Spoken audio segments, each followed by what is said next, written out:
For example 3, we're going to do some calculations now. So you're going to need your calculator there, and we're going to be focusing on a few buttons that you're going to need to find on your calculator.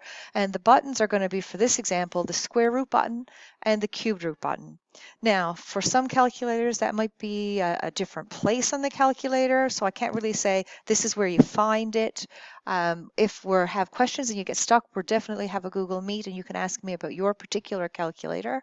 Right now, we're going to talk about square roots and cube roots, and I will use my calculator to show you how to find the answers. So if we talk about the square root of 36, the notation for that is I need to write square root symbol and then 36. So if I notice my index, there's no number there. If there's no number there, it's assumed to be a square root. It's assumed that the index is going to be 2. It doesn't have to be written, just like x to the power of 1 means x. It doesn't have to be written. So then I think in my head or in my calculator, what factor multiplied by itself would give me 36? Or on your calculator, hit the square root button, hit 36, and you'll find that the square root of 36 is 6. 6 is the principal square root of 36.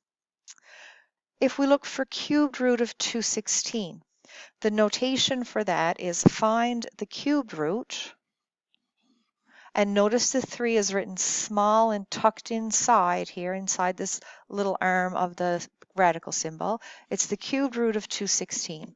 So either in my head or on my calculator, I'm trying to find out what number multiplies by itself, what factor multiplied by itself 3 times will give me 216.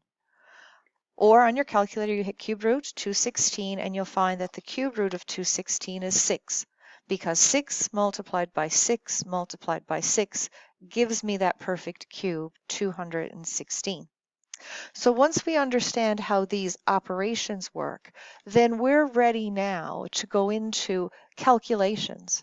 And our calculations could have square roots, and our calculations could have cubed roots. So let's take a look now at example 3, part C.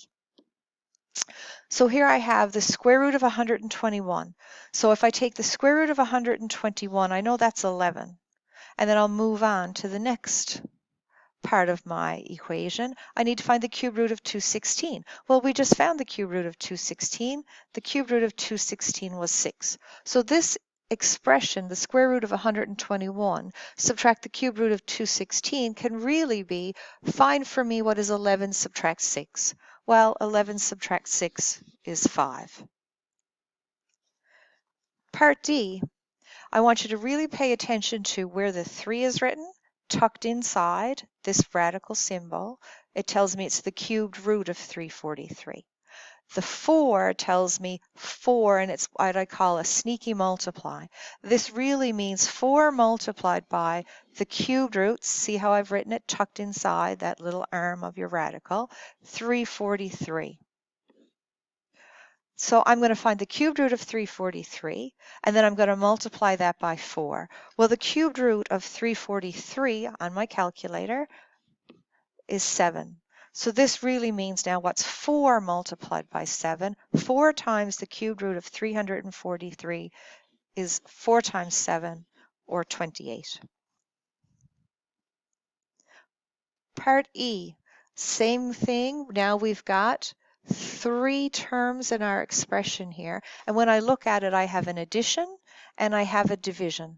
So bed mass is going to be important now. So when I evaluate each of these individual radicals, I have to be really careful of the order. So I know in my list the cube root of 64, well, that's 4, plus the cube root of 1,000 in my head or on my calculator is 10. Be careful to write that symbol as division. And the square root, remember the index is 2. If it's not written, it's understood to be what number multiplies by itself 2 times to give me 25? Well, that's 5.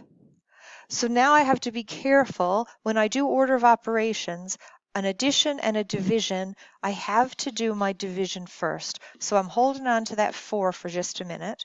10 divided by 5 is 2, and now I do my addition. 4 plus 2, well, the answer is 6.